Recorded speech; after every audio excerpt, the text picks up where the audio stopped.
Star-studded ang pagpahigayon sa 22nd International Cable Congress sa Federation of International Cable TV Association of the Philippines kon FICTAP. Si Luan Merondina sa report. Mas nahimo kining mabulukon tungod sa mga kapuso stars sa GMA Network nga media partner sa FICTAP. Mitambong virtually si GMA Chairman ug CEO Attorney Felipe Gozon nga naghatag og special message sa GMA Hour. This Congress is significant to me because I admire FICTAP.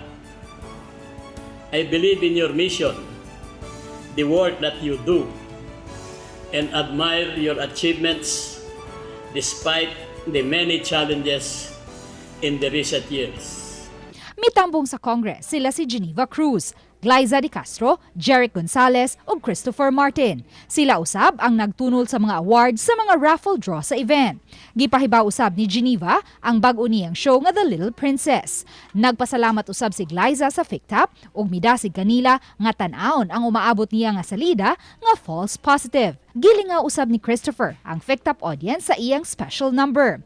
Samtang giharanahan usab ni Jeric ang mitambong sa event sa bag-o niyang single nga Hihintayin Kita. There are so many new technology that our FICTAP members should learn because of the huge number of subscribers in the cities and most especially in the countryside na nangangailangan ng connectivity.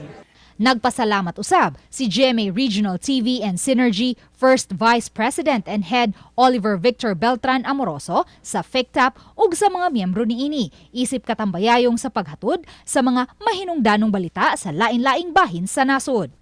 Uban ni Clans Gabutin, Luan Merondina, Balitang Bisdak.